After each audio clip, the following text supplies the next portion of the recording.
하나님 말씀을 보겠습니다. 하나님께서 오늘 우리에게 주시는 말씀은 창세기 29장 13절에서 30절까지 말씀입니다. 창세기 29장 13절에서 30절까지 말씀입니다. 한 절씩 교독하시겠습니다. 제가 먼저 읽습니다. 라반이 그의 생질 야곱의 소식을 듣고 달려와서 그를 영접하여 안고 입맞추며 자기 집으로 인도하여 드리니 야곱이 자기의 모든 일을 라반에게 말하며 이르되 너는 참으로 내 혈육이로다 하였더라. 야곱이 한 달을 그와 함께 거주하더니 라반이 야곱에게 이르되 내가 비록 내 생질이나 어찌 그저 내 일을 하겠느냐? 내 품삯을 어떻게 할지 내게 말하라. 딸이 있으니 언니의 이름은 레아요 아우의 이름은 라헬이라. 레아는 시력이 약하고 라헬은 곱고 아리따우니 야곱이 라헬을 더 사랑함으로 대답하되 내가 외삼촌의 작은 딸 라헬을 위하여 외삼촌에게 7년을 섬기리이다. 라반이 이르되 그를 내게 주는 것이 타인에게 주는 것보다 나으니 나와 함께 있으라. 야곱이 라헬을 위하여 7년 동안 라반을 섬겼으나 그를 사랑하는 까닭에 7년을 며칠같이 여겼더라. 야곱이 라반에게 이르되 내 기한이 찼으니 내 아내를 내게 주소서. 내가 그에게 들어가겠나이다. 라반이 그곳 사람을 다 모아 잔치하고 저녁에 그의 딸 레아를 야곱에게로 데려가매 야곱이 그에게로 들어가니라. 라반이 또 그의 여종 실바를 그의 딸 레아에게 시녀로 주었더라. 야곱이 아침에 보니 레아라. 라반에게 이르되 외삼촌이 어찌하여 내게 이같이 행하셨나이까? 내가 라헬을 위하여 외삼촌을 섬기지 아니하였나이까? 외삼촌이 나를 속이심은 어찌 됨이니까? 언니보다 아우를 먼저 주는 것은 우리 지방에서 하지 아니하는 바이라. 이를 위하여 7일을 채우라. 우리가 그도 내게 주리니 내가 또 나를 7년 동안 섬길지니라. 야곱이 그대로 하여 그 7일을 채우매 라반이 그에게 아내로 주고 라반이 또 그의 여종 비라를 그의 딸 라헬에게 주어 시녀가 되게 하며 야곱이 또한 라헬에게로 돌아갔고 그가 레아보다 라헬을 더 사랑하여 다시 7년 동안 라반을 섬겼더라. 아멘. 큰 자가 어린 자를 섬기리라. 이것은 리브가가 임신 중이었을 때 하나님께서 주셨던 말씀이죠. 이런 하나님의 선택하심을 따라서 에서가 아닌 야곱이 이삭으로부터 축복을 받게 되었습니다. 하지만 이 일로 인해서 에서는 야곱을 원수처럼 생각했고 살해할 마음을 품게 되었습니다. 야곱은 이러한 에서의 위협에서 벗어나기 위해서 외삼촌 라반이 있는 하란으로 가게 됩니다. 축복을 받은 야곱이었지만 고향과 가족의 품을 떠나서 원치 않는 도망자의 삶을 살아가게 된 것입니다. 하란을 향해 가던 3일째 되던 날 그 저녁에 야곱은 루스라는 성에 도착하게 됩니다. 하지만 그곳 사람으로부터 외면당하고 야외에서 홀로 긴 밤을 보내게 되죠. 그날 밤은 야곱에게 가장 어둡고 외롭고 쓸쓸한 밤이었을 것입니다. 그런데 그날 밤에 카이로스의 은혜가 임했다. 제가 지난 시간에 그것에 대해서 강조하면서 말씀을 드렸습니다. 하나님께서 야곱을 직접 찾아오신 것이었습니다. 하나님께서는 아브람과 이삭과 맺으신 언약이 야곱에게 이어졌다라는 것을 분명하게 말씀해 주시고 야곱이 어디를 가든지 함께하고 결코 떠나지 않겠다는 약속을 야곱에게 주셨습니다. 야곱은 이렇게 하나님의 약속을 받은 후에 베델을 떠나서 하란으로 가게 됩니다. 베델에서 하란까지는 600km가 넘는 험난한 길입니다. 그 길 가운데는 위험한 지형도 있었고 사나운 들짐승이나 강도의 위험도 도사리고 있었습니다. 하지만 함께 하시는 하나님의 은혜로 말미암아 야곱은 무사히 하란의 입구에 있는 우물가에 도착하게 됩니다. 그 우물은 아브라함의 종이 리브가를 만났던 그 우물입니다. 야곱이 그 우물에 도착했을 때 양 세 무리가 이렇게 그곳에 모여 있었습니다. 그럼 그 당시는 물이 굉장히 귀한 자원 중에 하나였습니다. 그래서 마을 사람들은 우물을 보호하기 위해서 여러 가지 조치를 취했다, 이렇게 말씀을 드린 적이 있죠. 그 우물이 잘 드러나지 않도록 돌이나 나뭇가지나 이런 것들을 사용해서 잘 이렇게 감추어 두기도 했고, 외부인이나 또 사막에서 불어오는 모래 바람에서 우물을 지키기 위해서 우물을 큰 돌로 이렇게 막아두는 경우들도 있었습니다. 그 우물도 마찬가지였습니다. 그죠? 큰 돌로 이렇게 우물을 막아서 그 우물을 보호하고 있었던 것이죠. 그리고 그 우물을 사용하는 방식이, 그 지방의 방식은 그랬던 것 같습니다. 많은 사람들이 함께 이렇게 모이면 그 우물을 열고 물을 길어 가거나 또 양떼에게 물을 마시게 하는 그런 규칙이 그 마을에 존재했던 것 같습니다. 목자들도 그냥 오면 바로 우물문을 열어서 양들에게 물을 마시게 하는 것이 아니라 그 지방에 있는 목자들이 다 모이면 비로소 그때 우물 위에 있던 돌을 걷어내고 양들에게 이렇게 물을 마시게 했던 것 같습니다.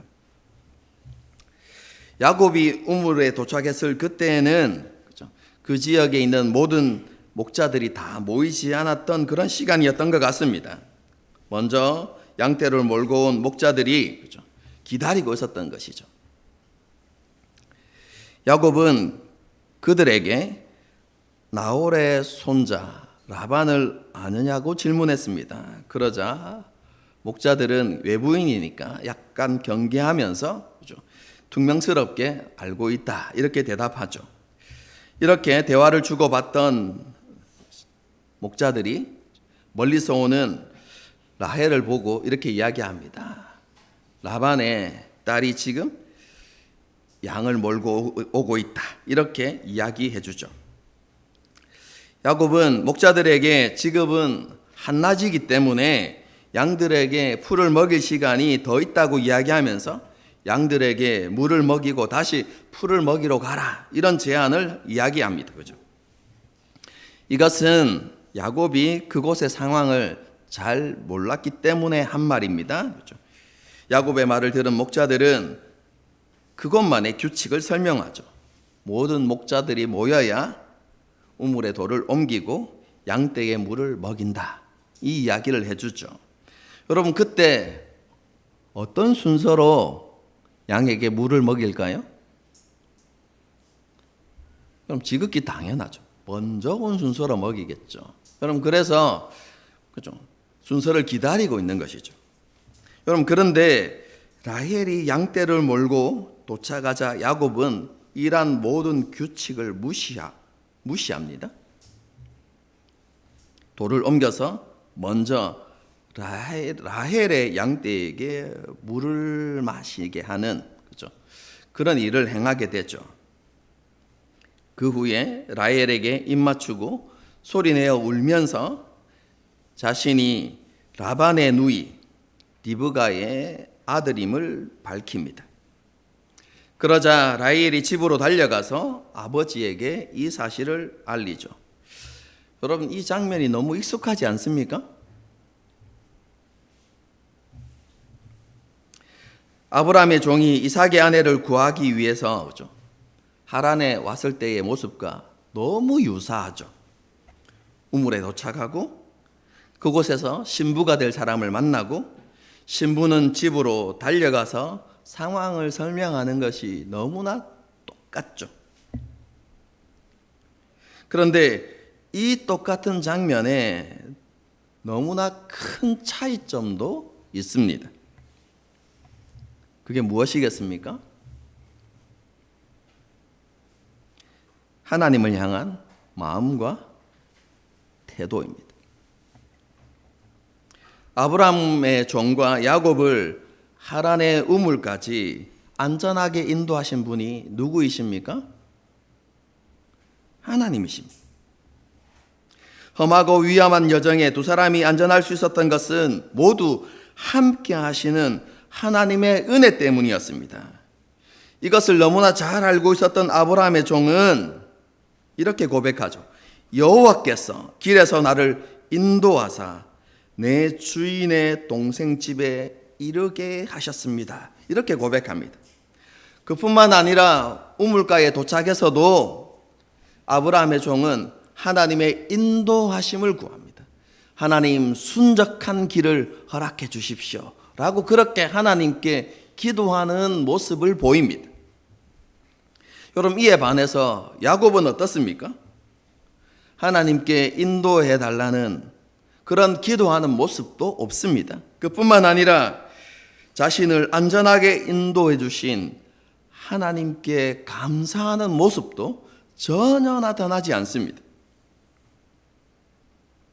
그리고 우리가 계속해서 살펴볼 것이지만 야곱은 여전히 자기 방법과 자기의 지혜와 자기의 힘으로 문제를 해결하려는 모습을 계속해서 보여줍니다. 여러분, 야곱에게 지금 어떤 일이 있었는지를 잘 떠올려 보십시오. 여러분, 베델에서 카이로스의 은혜를 경험했습니다. 놀라운 기적이죠. 기적과 같은 은혜이죠. 여러분, 그런 은혜를 경험했음에도 불구하고 하나님을 직접적으로 만나고 하나님의 약속을 받는 그런 은혜를 경험했지만 그의 모습이 크게 달라지지 않은 그런 상황들을 우리는 보게 되는 것이죠. 이것을 통해서 우리는 한 가지 사실을 알게 됩니다. 믿음의 변화와 성장에는 많은 연단과 훈련이 필요하다라는 사실을 우리는 알게 됩니다. 실제로 야곱이 하란에 도착한 이후에 하나님의 연단이 시작되는 것을 보게 됩니다. 그리고 그 연단을 통해서 야곱이 조금씩 변화되어져 가는 것이죠. 그럼 그것에 대해서는 우리가 앞으로 계속해서 살펴보게 될 것입니다. 라헬로부터 누이의 아들이 왔다는 소식을 들은 라반은 즉시 우물로 달려갑니다. 그리고 야곱을 안고 입 맞추면서 크게 환영하죠. 그리고 그 위에 자기 집으로 데려갔다, 이렇게 기록되어 있습니다. 라반이 이렇게 반응한 이유가 무엇이겠습니까? 옛날 기억 때문입니다.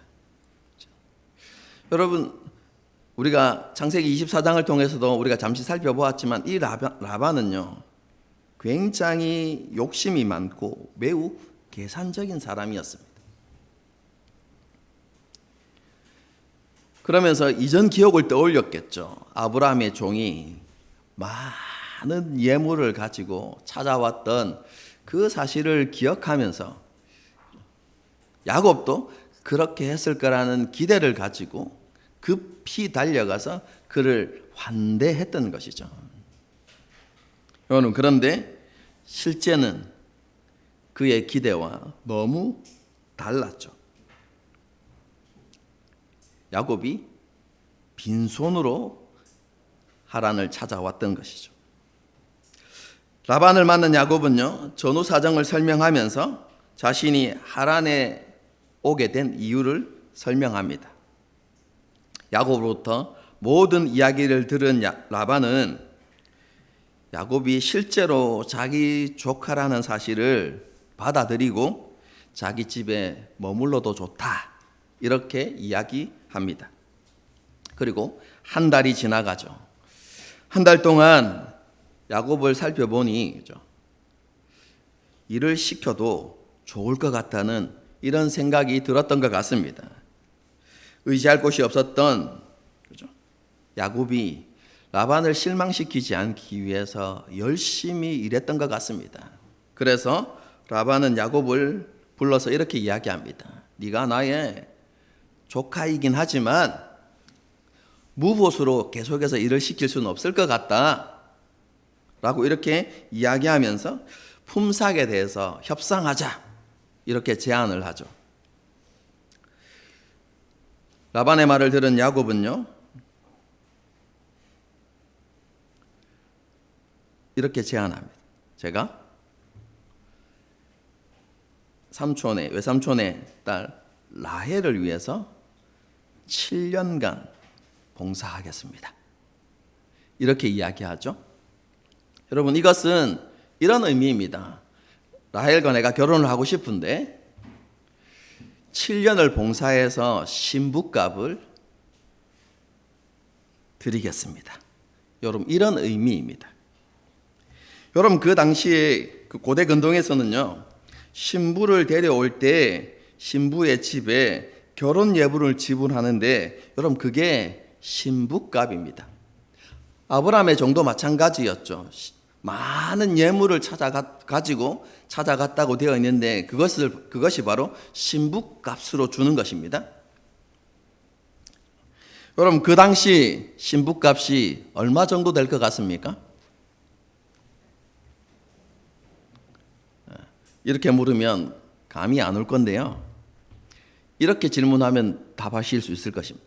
여러분, 그 당시 노예나 이렇게 종을 사는 값이 얼마 정도 되었을 것 같습니까?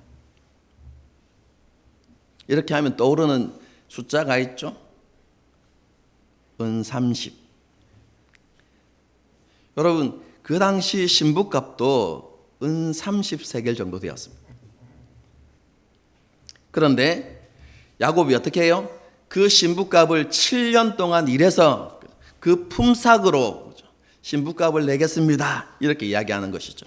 여러분, 그러면 여러분 7년 동안 품삯은 어느 정도 되겠습니까? 은 30세겔의 약 2배 정도 됩니다. 상당한 액수를 제시하면서요, 제가 라헬을 제 아내로 맞이하겠습니다, 허락해 주십시오 라고 야곱이 그렇게 제안한 것입니다. 라반은 다른 사람에게 딸을 주느니 야곱에게 주는 것이 낫겠다, 이렇게 생각하면서 그 제안을 이렇게 받아들이게 되죠. 야곱은 라헬을 얻기 위해서 7년 동안 열심히 일했습니다. 본문을 보게 되어지면 야곱은 라헬을 사랑하는 까닭에 그 7년을 며칠같이 여기면서 그렇게 일했다, 이렇게 기록하고 있죠. 7년을 다 채운 야곱은 라헬과 결혼한 이후에 고향으로 돌아갈 결심을 하고 라반에게 라헬을 달라고 요구했습니다. 라반은 별다른 반응 없이 친족과 이웃 사람들을 불러서 두 사람의 결혼 잔치를 벌입니다. 그리고 첫날 밤에 야곱이 신부를 맞이하게 되죠. 그때의 상황을 한번 생각해 보십시오. 지금처럼 불이 이렇게 환한 시대가 아닙니다. 밤이 되면 어두워서 앞을 잘 이렇게 분별할 수 없는 그런 시대이죠. 그런데다가 신부는 베일을 쓰고 있었습니다. 그리고 잔치하면서 야곱은 많은 사람들과 함께 이렇게 즐기면서 술을 마셨겠죠. 어두워서 앞은 잘 보이지 않고 신부는 베일을 쓰고 있고, 그리고 야곱은 취해 있는 상태입니다. 그렇기 때문에 라헬이 아닌 레아를 신부로 주었을 때 야곱이 그 사실을 인지하지 못했던 것이죠. 다음 날 아침 야곱은 라반이 자신을 속이고 레아와 결혼시켰다는 것을 알게 되죠. 분노가 치밀었겠죠, 그렇죠? 야곱은 자신을 속인 라반을 찾아가서 화를 내면서 그의 행위를 비난합니다. 외삼촌, 어떻게 그럴 수 있습니까? 이렇게 따졌겠죠, 그죠? 그러자 라반이 이렇게 대답합니다. 우리 지방에서는 언니보다 아우를 먼저 결혼시키는 일은 있을 수 없는 일이다. 이렇게 대답합니다. 그러면서 라반은 관대한 척하면서 또 한 가지 제안을 하죠. 의지할 사람 하나 없는 야곱의 상황과 라헬을 사랑하고 있다는 마음을 약점으로 지고 그가 받아들일 수밖에 없는 제안을 하는 것이죠. 그것은 레아의 결혼식이 끝나는 대로 라헬을 아내로 맞이할 수 있게 해주겠다는 것입니다. 그럼 우리 한글 성경을 보게 되어지면 7일을 채우라 이렇게 되어 있는데요. 이 7일이 뭐냐면 잔치를 끝까지 마치라는 말입니다. 여러분, 이스라엘 사회, 그렇죠? 고대 근동의 사회는 결혼식이 하루로 끝나는 것이 아니라, 그렇죠? 7일, 많게는, 그렇죠? 보름씩 이렇게 결혼 잔치가 이루어졌습니다. 여러분, 그렇기 때문에, 그렇죠? 결혼 잔치가 끝나는 날까지 기다리라. 그리고 나면 라헬을 다시 아내로 주겠다라고 이렇게 제안한 것이죠. 여러분, 그리고 난 다음에 신부값으로 다시 7년을 봉사하라. 이렇게 이야기했던 것이죠. 불평과 불만이 가득했지만 선택의 여지가 없었던 야곱은요, 라반의 제안을 받아들이고 7년간 다시 품꾼으로 살아가게 됩니다. 여러분, 야곱을 한번 생각해 보십시오. 그는 가나안 땅 브엘세바에서 아브라함의 둘째 아들로 살았습니다. 아브라함은요, 크고 부유한 가문이었습니다. 제가 몇 번 설명을 드렸죠. 아브라함이 거느린 가솔의 숫자가 최소 2,000명. 아마 이때쯤 되었을 때는 3,000명이 넘는 가솔을 거느리고 있었을 것입니다. 작은 도시보다 많은 인구수를 가지고 있었고요. 그리고 많은 부를 누리고 있었죠. 여러분, 그런 아브라함의 가문의 둘째 아들, 어떤 삶을 살았을 것 같습니까? 섬기는 삶이 아니라 섬김을 받는 삶을 살았습니다. 그리고 그렇게 섬김을 누리며 살아가는 삶이 야곱의 삶의 목표였습니다. 여러분, 이러한 야곱의 욕망이 잘 드러나는 것이 바로 이삭의 축복 속에 있습니다. 이삭을 속이고 야곱이 축복을 받았을 때 그 축복의 내용이 무엇이죠? 모든 사람 위에 군림하는 사람이 되고, 그리고 물질적 풍요를 누리는 삶을 살아가는 것. 여러분, 그것이 이삭의 축복이었죠. 여러분, 그리고 그것은 야곱의 삶의 목적이었습니다. 그리고 가나안 땅에서 그런 삶을 살아갔던 것이죠. 그런데 그런 야곱의 잘못된 욕망을 깨뜨리기 위해서 하나님께서 그를 가나안 땅에서 불러내어서 하란 땅에 오게 하신 것입니다. 여러분, 그리고 그곳에서 품꾼의 자리에 두시고 그로 하여금 섬기는 삶을 살아가게 하신 것입니다. 오늘 본문을 보게 되어지면요, 야곱이 품꾼으로 살았던 모습을 섬기다라는 단어로 여러분 묘사하고 있다는 사실을 우리는 주목해야만 합니다. 그가 라반을 7년을 섬겼다. 그가 라반을 섬겼다.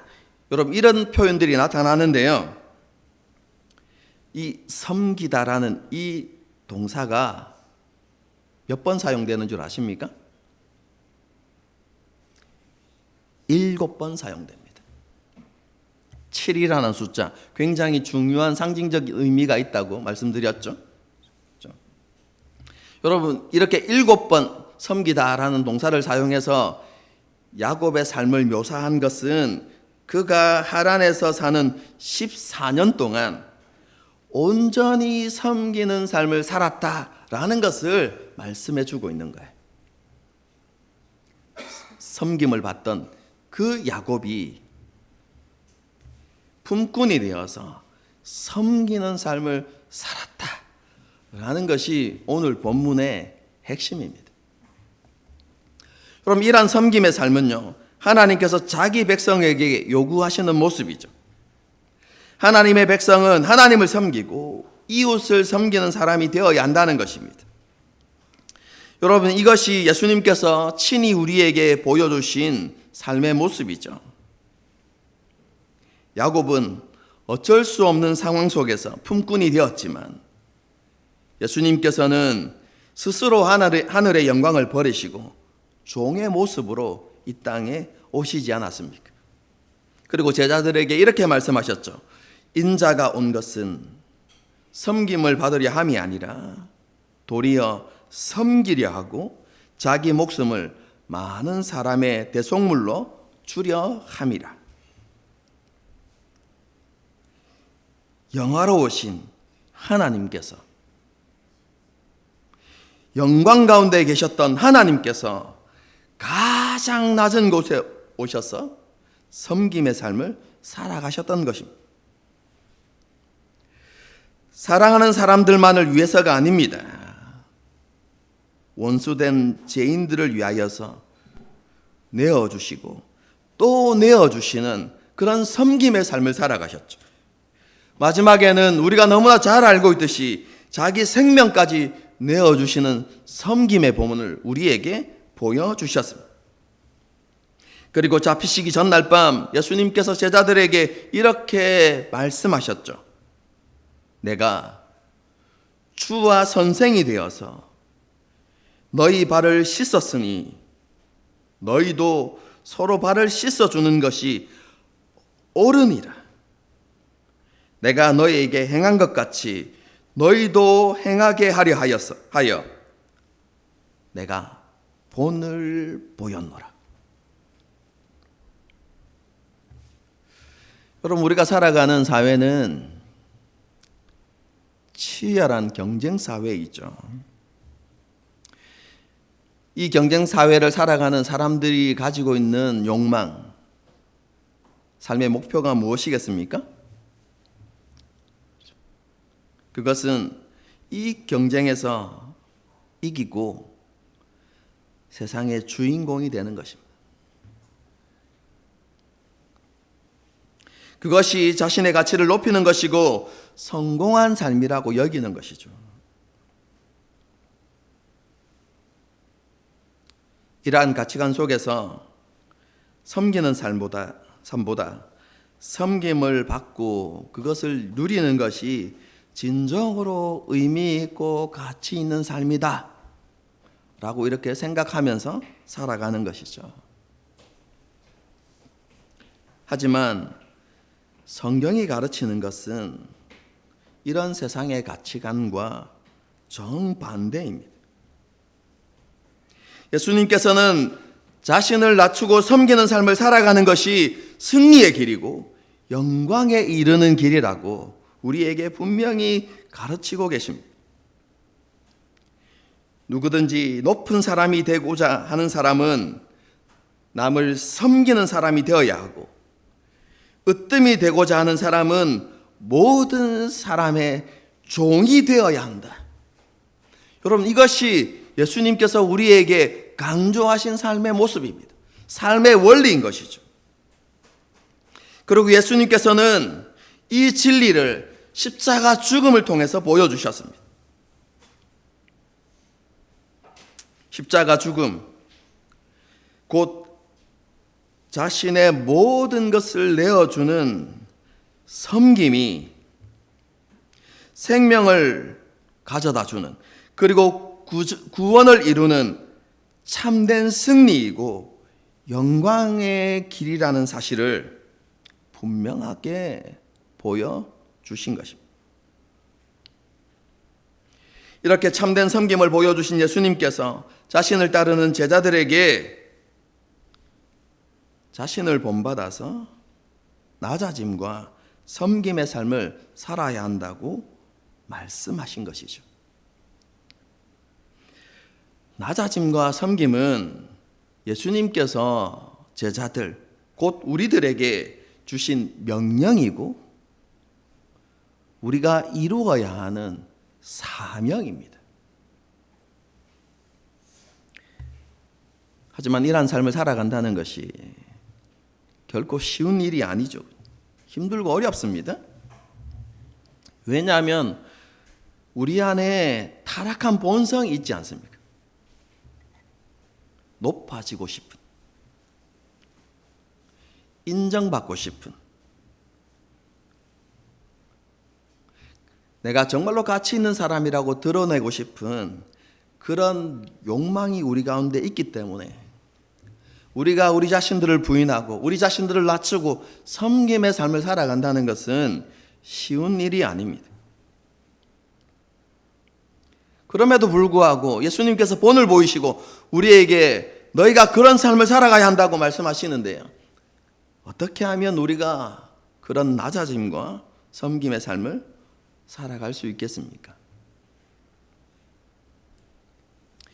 이 질문에 대한 답을 오늘 본문 20절에서 찾을 수 있습니다. 20절을 한번 보겠습니다. 야곱이 라헬을 위하여 7년 동안 라반을 섬겼으나 그를 사랑하는 까닭에 7년을 며칠같이 여겼더라.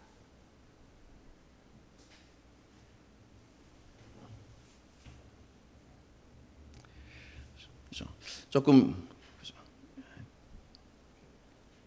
교만하고 망령된 생각이긴 하지만 한번 이렇게 생각해 봅시다. 여러분, 우리가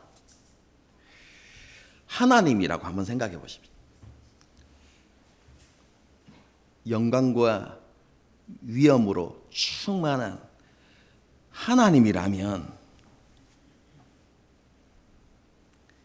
강보의 4인체 구유 속 지푸라기 위에 아기의 모습으로, 연약한 아기의 모습으로 누워 있을 수 있겠습니까?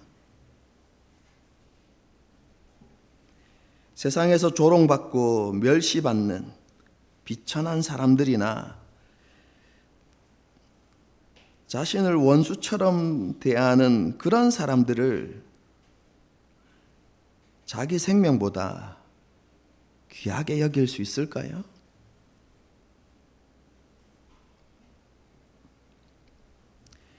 자신이 만든 그 혀로 조롱당하고 자신이 창조한 입술로 침뱉음을 당하고 자신이 만든 손으로 채찍질 당하고 십자가에 못 박히는 그 일을 할 수 있겠습니까? 우리가 만일 하나님이라면 기꺼이 그 일을 할 수 있겠습니까? 저 같으면 못할 것 같습니다.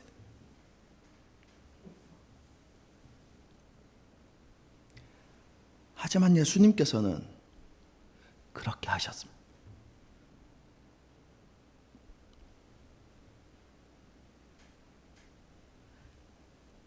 영광과 존귀와 힘과 영광을 받으실 하나님이신 예수님께서 어떻게 그렇게 하실 수 있었습니까?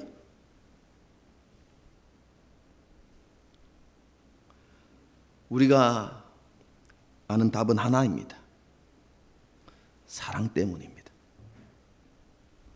여러분, 사랑은 그런 것입니다. 사랑은 자신보다 사랑하는 이를 더 소중하게 여기는 것입니다.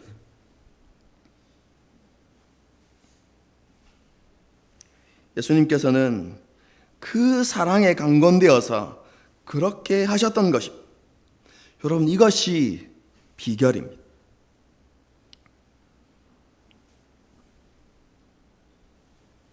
예수님께서 우리를 사랑하신 것처럼 우리가 다른 사람을 사랑하기 위해서는 우리가 하나님 앞에 나가야만 합니다. 그리고 우리가 하나님의 사랑으로 충만해져야 하는 것이죠. 여러분, 그래서 우리는 이렇게 기도해야 됩니다. 하나님, 우리가 나누어 줄 수 있을 만큼 하나님의 사랑으로 우리가 가득 채워지기를 원합니다. 여러분, 이것이 우리의 기도 제목이 되어야만 합니다.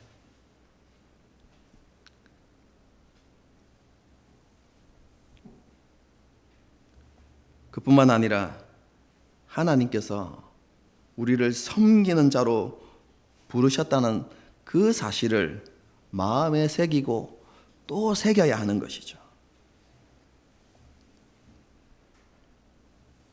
십자가에서 모든 것을 내어주신 예수님께서는요, 하늘에 오르시고 보좌 우편에 앉으셨지만 지금도 우리를 섬기고 계십니다.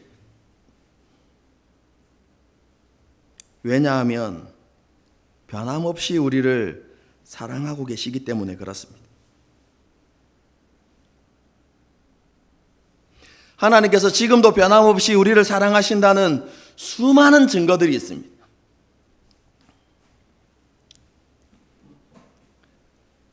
그 증거 중에 하나가 오늘 본문과 연관해서 생각해 보면요, 우리를 사랑하시는 그 하나님의 증거 중에 하나는 징계라고 생각할 수 있습니다. 하나님께서는 징계에 대해서 이렇게 말씀하십니다. 주께서 그 사랑하시는 자를 징계하시고 그의 받으시는 아들마다 채찍질 하심이니라. 하나님께서 우리가 그릇된 길을 가거나 잘못된 모습으로 살아갈 때 우리에게 우리의 잘못이나 우리의 그릇됨을 말씀으로 혹은 성령의 감동으로 우리에게 깨우쳐 주십니다. 그 말씀을 통해서 그리고 성령의 감동하심을 통해서 우리의 허물과 연약함이 깨달아지는 그때가 우리에게 종종 일어나죠. 여러분, 그렇게 되어지는 것은 하나님의 은혜이고 하나님께서 우리를 여전히 사랑하시는 증거입니다. 하나님께서 우리를 놓지 않으셨다는 증거이고 우리를 포기하지 않으셨다는 증거입니다. 여러분, 그렇기 때문에 하나님께서 우리에게 지금도 말씀해 주시는 것, 여러분, 그것이 우리를 향한 하나님의 변함없는 사랑의 증거라는 사실을 우리는 깨달아야 합니다. 그럼 그뿐만 아니라 우리가 그런 깨달음을 주실 때 빨리 회개하고 돌이켜야 하는데 그렇지 못하고 우리의 고집을 따라서 끝까지 우리의 길을 행할 때 하나님께서 때때로 우리를 징계하시죠.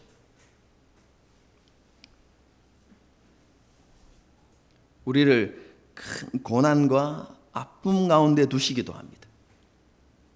여러분, 그런데 여러분, 오해는 하지 마십시오.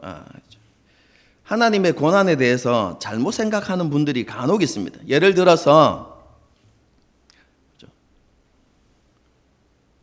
우리 자신이 아닌 우리의 부모님이 갑자기 이렇게 큰 어려움을 당하거나 큰 병에 이렇게 걸리게 되어졌을 때 사람들은 이렇게 생각하는 경우가 있습니다. 내가 잘못해서 내가 하나님 앞에 불순종했기 때문에 하나님께서 나를 이렇게 징계하시는구나. 여러분, 그렇지 않습니다. 하나님 우리의 죄 때문에 다른 사람을 벌하지 않으십니다. 성경이 무엇을 이야기합니까? 아들이 신 포도를 먹었는데 아버지가 이가 시리다 하는 것이 무슨 말이냐 이렇게 말씀하시죠. 여러분, 그렇게 말씀하시면서 아들의 죄로 인하여서 아버지를 벌하지 않는다, 아버지의 죄로 인하여서 아들을 벌하지 않는다고 하나님께서 분명하게 말씀하셨습니다. 그런 부모님의 어려움이나 그 상황 때문에 우리의 죄가 생각나는 것은 하나님께서 그 상황을 통해서 우리를 깨닫게 하시고 돌이키게 하시는 것이지, 여러분, 징계하신 것은 아닙니다. 여러분, 하나님이 우리를 징계하시면 우리 자신을 징계하십니다. 여러분. 그러니까 오해하지 마십시오. 우리가 끝까지 하나님 앞에 고집을 부리고 돌이키지 않으면 하나님께서 우리를 징계하시는데, 성경은 그 징계가 하나님께서 우리를 버리신 것이 아니요, 우리를 미워하시는 것이 아니라 우리를 사랑하시는 분명한 증거라고 우리에게 말씀하고 있습니다. 오늘 본문의 야곱을 한번 생각해 봅시다. 하나님께서는 야곱의 죄에 대해서 눈 감아 주시지 않았습니다. 돌이키지 않는, 변하지 않는 그 야곱을 그냥 내버려 두시지 않았습니다. 눈이 어두운 아버지 이삭과 형 에서를 속인 죄에 대해서 철저하게 징계하시고 깨닫게 하십니다.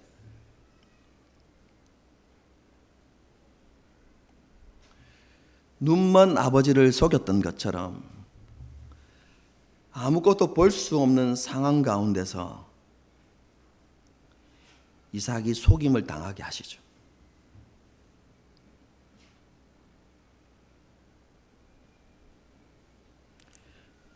형을 속인 죄에 대해서 어떻게 하셨습니까? 라헬이 아니 그의 언니 레아를 맞이하게 되는 그런 상황 속에 야곱을 두셨습니다. 그리고 라반의 말을 통해서 그 죄를 지적하시죠. 우리 지방에서는 동생을 언니보다 앞세우는 일은 없다. 여러분, 이 말을 들었을 때 야곱이 그냥 듣고 넘겼을까요? 그렇구나. 그럼 그렇게 하고 넘겼을까요? 그럼 성경에 기록되진 않지만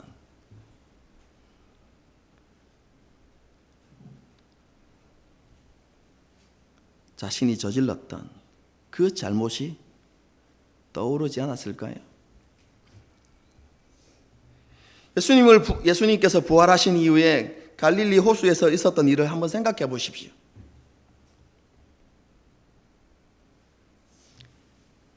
모닥불을 피우고 그곳에 고기를 굽고 제자들이 둘러 앉아 있어요. 그때 예수님께서 이렇게 물으시죠. 베드로에게, 베드로야, 네가 이 모든 사람들보다 나를 더 사랑하느냐? 몇 번 물으셨습니까? 3번 물으셨습니다. 왜요?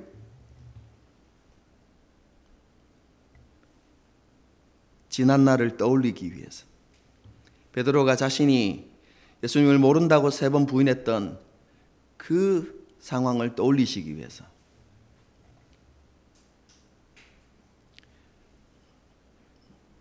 베드로를 부끄럽게 하고 그를 저주하고 책망하기 위해서 그렇게 하셨습니까? 아니지 않습니까? 그를 일으키시고 회복시키기 위해서 예수님께서는 그 일을 하셨잖아요. 베드로의 마음 가운데 여전히 주님을 향한 사랑이 있음을 일깨우시기 위해서 예수님께서 그 일을 하셨지 않습니까? 예수님께서 야곱에게 똑같이 행하신 것입니다. 그의 잘못이 무엇인지, 그의 허물이 무엇인지를 깨닫게 하고 그런 잘못된 삶의 태도로부터 돌이키고 회개하게 하도록 하기 위해서 하나님께서 야곱을 그렇게 징계하셨던 것이죠. 다시 말씀드리지만 그 징계는 하나님께서 야곱을 미워하시고 버리셨다는 증거가 아닙니다.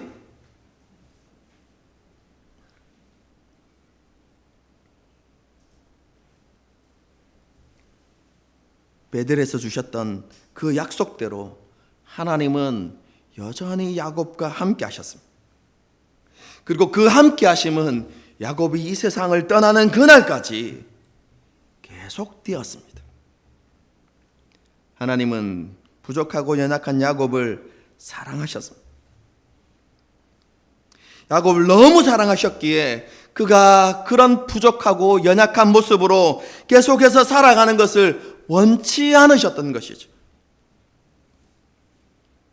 그래서 징계를 통해서 깨닫게 하고 돌이킬 수 있는 기회를 주셨던 것입니다.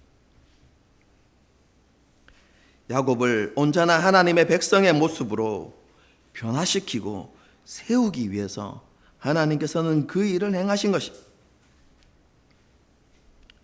이것은 야곱을 향한 하나님의 변함없는 사랑을 보여주는 것입니다.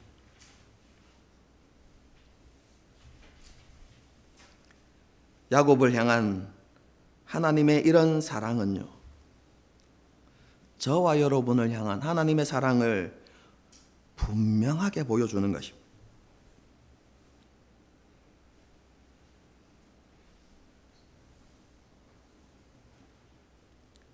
하나님께서 저와 여러분을 변함없이 그리고 한없이 사랑하십니다. 그래서 하나님께서는 때때로 말씀을 통해서 혹은 성령의 감동을 통해서 우리의 연약함이나 우리의 부족함, 심지어 우리의 치부를 드러내실 때가 있습니다.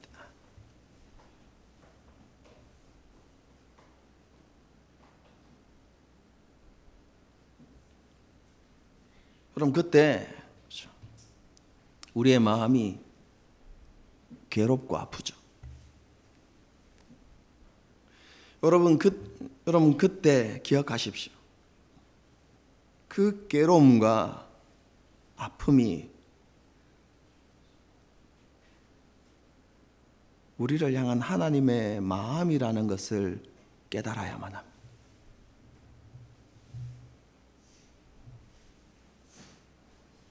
우리가 볼품없는 모습으로 살아가는 것에 대해서 하나님께서 괴로워하시고 아파하시고 슬퍼하고 계신 것입니다.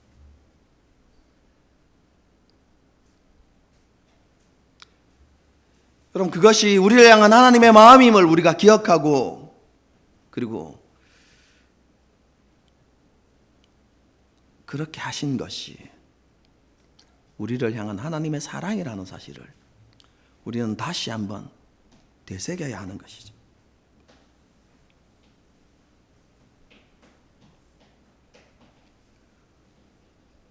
우리를 징계하실 때도 마찬가지입니다. 그 징계로 인해서 우리에게 슬픔과 아픔이 있을 때 그 슬픔과 아픔이 하나님의 마음이라는 사실을 기억하십시오. 그리고 회개하고 돌이키라는 하나님의 간절한 외침이라는 사실을 우리는 떠올려야만 합니다.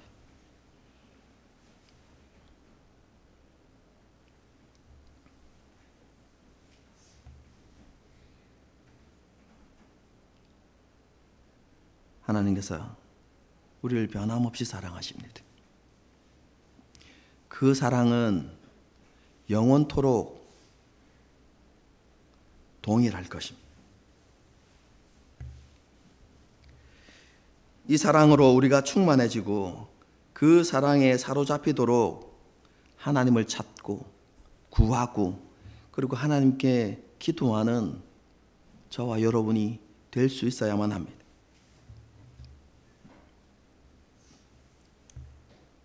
그리고 그 하나님의 사랑에 강건되어서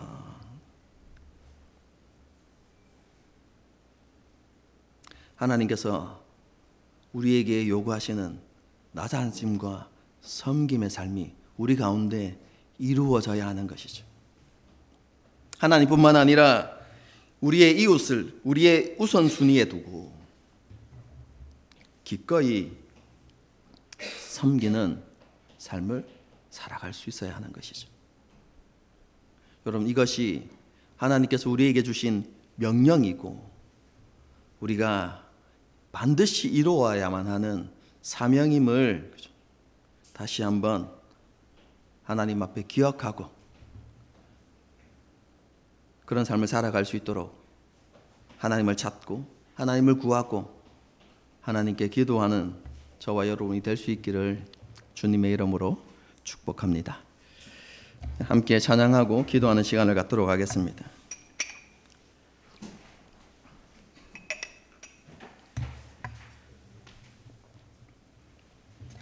이 세상 가장 아름다운 이렇게 시작되어지는데요. 예수님께서 오신 이유에 대해서 말하는 찬양이죠. 그렇죠? 그가 이 땅에 오신 이유, 죽어야 살게 되고 설교 중에 말씀드렸죠. 낮아짐과 섬김이 승리의 길이고 영광에 이르는 길이라고. 여러분, 그리스도인은 승리의 공식이 다르다고 말씀드렸죠.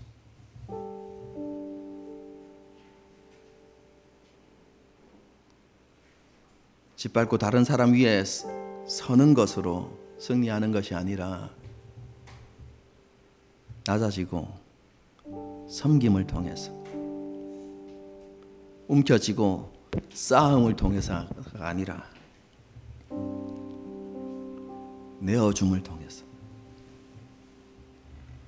여러분 그것이 우리가 비참한 삶을 살아가는 것이 아니라 이기고 또 이기는 삶을 살아가고 있다라는 것을 우리는 잊지 말아야만 합니다. 여러분, 우리가 삶을 바라보는 가치관이 여러분 복음 안에서 변화되어져야만 합니다.